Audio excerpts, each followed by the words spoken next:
Guys, so this is going to be another deck review, and this is going to be for the Crystal Visions Tarot, and this deck is by Jennifer Galasso, I believe is how you pronounce her name.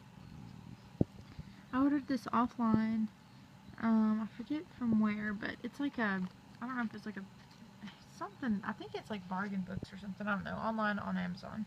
It was like $15 and like some change, like $15.23 I think. So it wasn't much at all. Now when I got it, my box was a little bit crushed, which a lot of people don't care because they don't store theirs in their boxes, but I do. So I was like a little, didn't really care for that. I wanted my box to be pretty intact because I usually like to keep them in there. Unlike most people, they usually put them in bags, but then if I put them all in bags, I have so many now, I'm like, how am I going to tell them apart, without having to open each and every damn bag? And who wants to do that? Like, I mean, if you got a decent box, then just use the damn box, but, sometimes they get a little crushed, a little messed up, but, that's okay. I mean, I can always put them in a bag, but I prefer not to. I feel like they could get damaged more easily in a bag, so I don't know. Maybe that's just me. But anyway, it came in this box, a little bit damaged. That's okay. Yeah. Apparently, U.S. Games System Inc. created this or produced this or whatever. Here's the side of it. The back is pretty cool because it has the Wheel of Fortune card, which is awesome. I think that's such a pretty card. And yes, it says includes 79 cards in the instructions booklet. So it's got the 78 like regular tarot cards. Like in just a regular tarot deck, it has 78 cards. But there's one more to make 79, and it's called the Unknown card or something like that, which is really cool. Now I've not got to use this deck or anything. Haven't shuffled through it, nothing. So, it just came yesterday in the mail, and I'm just now getting to do a review on it. But, yeah, so I'll go ahead and show you, let me see. I guess I'll show you the booklet really quick.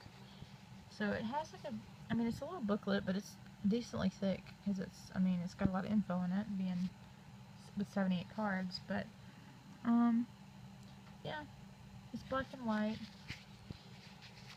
You open it up, and it's just like little bits and pieces of information. You've got like, sorry, I'm trying to find something where I can show you. So it kind of looks like this. Just little teeny paragraphs on each card, each suit, things like that.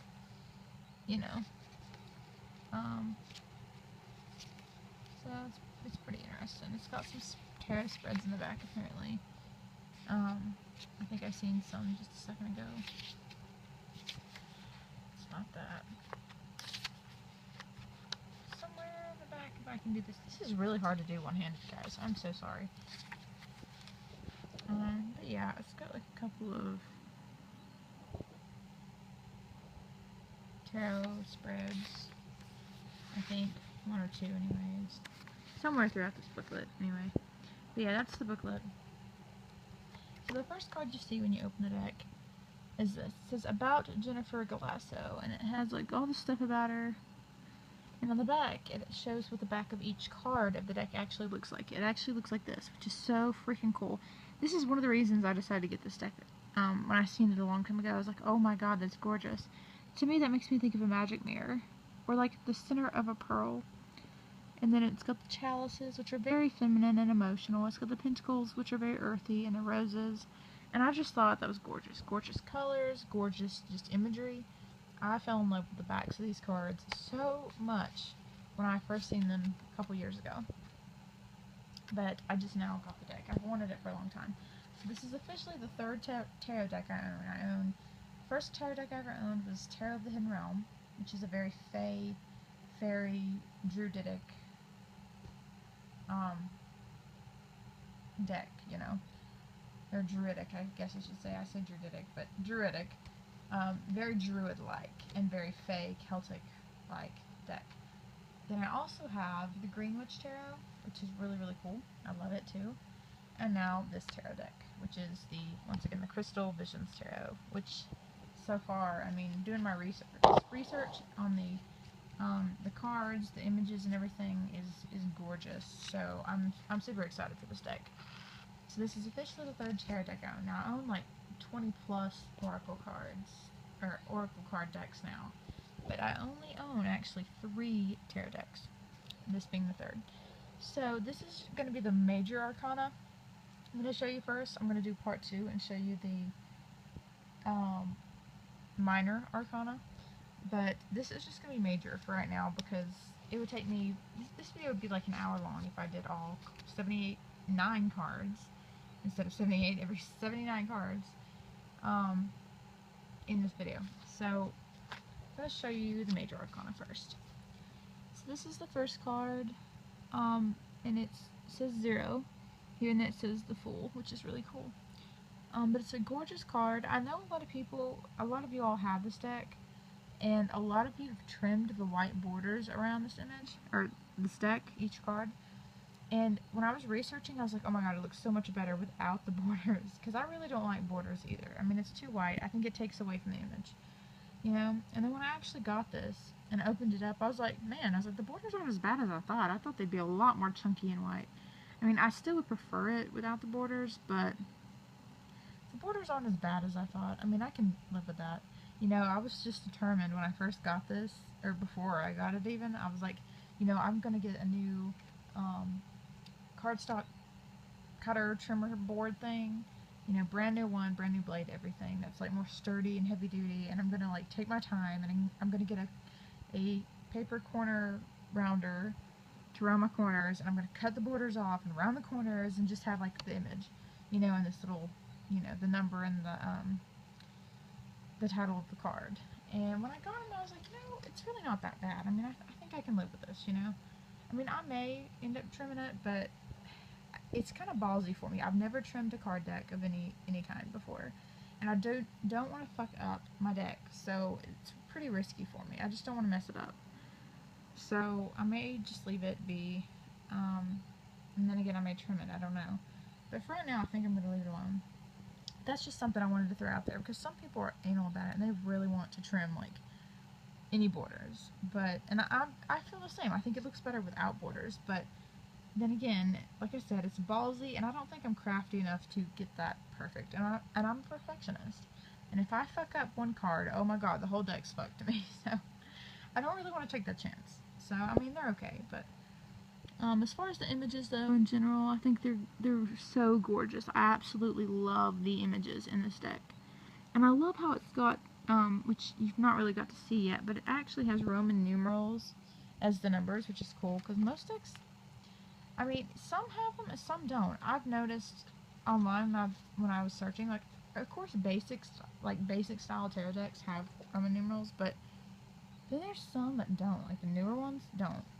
And it's just weird. And this I like because how they did the format. Like, they have the Roman numeral, and they've got like this little symbol, and then they have the title of each card. So I really like that, how it's done, and not like kind of scattered about like in regular tarot decks. So I like how this is formatted more, and I definitely like that they use like the traditional Roman numerals, because I know some decks don't, and I like Roman numerals. I think it's cool.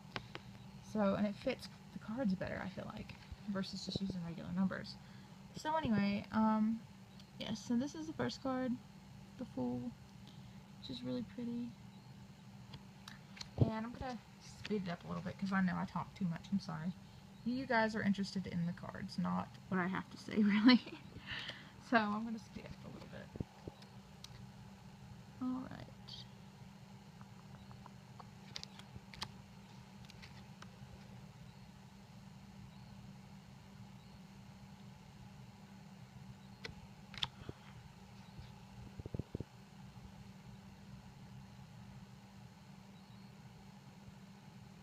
I just think they're really cool. They're very fantasy-like.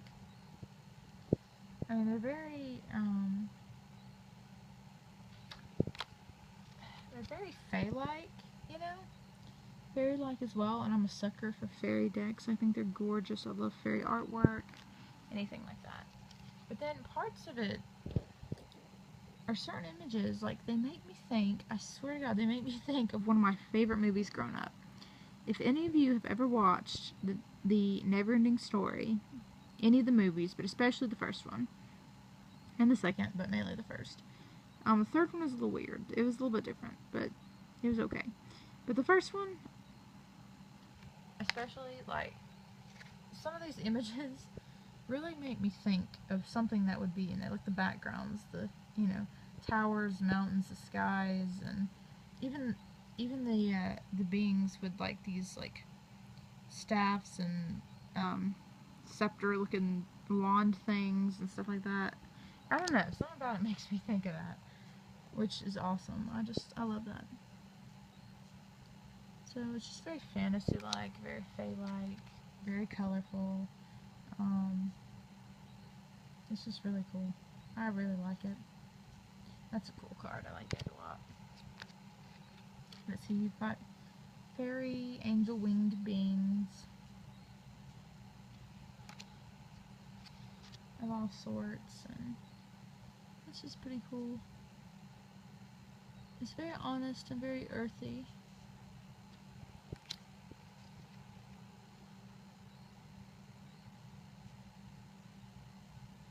But it's not like too positive either. It's not like, you know, this is only a positive deck, you know, it's like, it's more honest, it's more balanced. I mean, it's a different feel, obviously, than just a regular Rider-Waite deck, because I know when some people use them, they, like, either love them, or they, like, fear the cards, like, especially when you get, like, the Devil card, or the Hanged Man, or Death, or whatever, you know. People freak out, and it's because they don't truly understand what the cards mean. Like, this is a pretty cheerful Devil card. Like, for being a Devil card, it's actually very pleasant, you know. It's still, like, sneaky and seductive, and I don't know.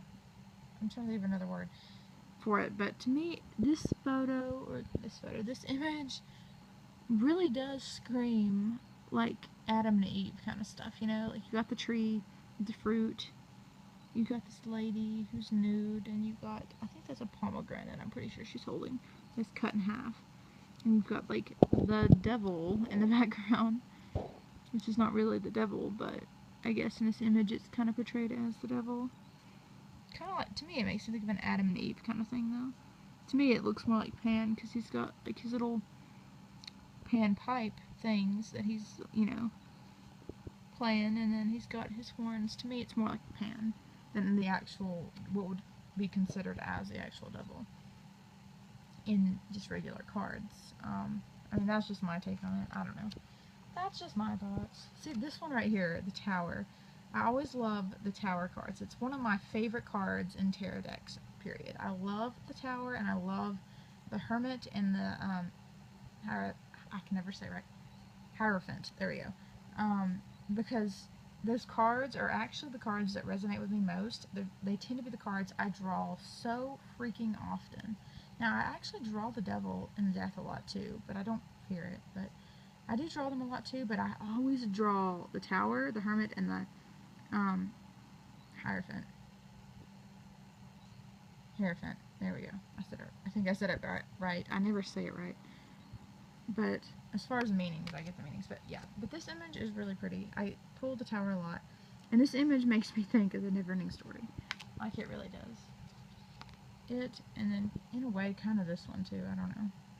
When it's like galaxy looking in the back, it makes me think of like the Never-Ending Story in the first one, where they've got oh my god, it's like it looks like it's in the middle of the freaking desert, and they've got those creepy ass statues with the eyes that glow. I think it's blue, and they're like, I think they're gold statues, or their eyes were gold at first and then they turn blue, and you have to get by them, and I don't know. I watched it when I was a kid, you know, it was one of my favorite movies. I watched it a lot, but I've not seen it in years.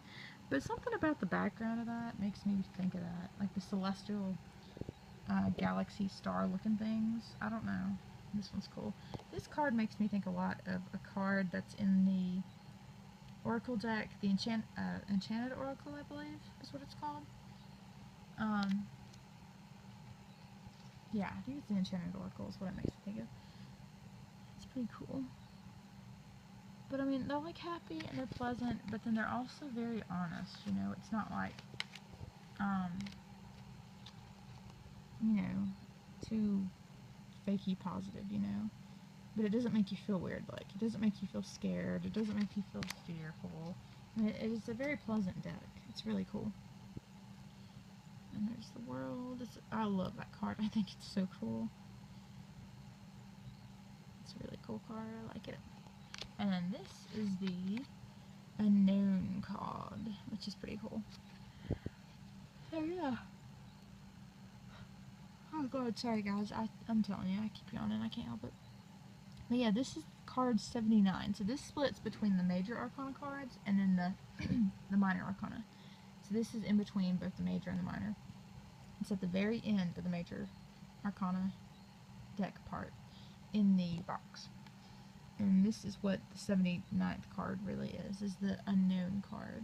Some people say they don't use it or don't want to use it, but I think I think it's awesome. You can't pick and choose what cards you want to use because to me that's not accurate. You can't, that's like going through the deck and taking out all the negative cards or the brutally honest cards that, you know, you might not like once again, the devil or death or the hangman or, you know, cards, and not, you know, using them because you don't want to get bad news. I mean, I'm sorry, but you need to use all the cards that are given for a reason. They're there for a reason, so use them.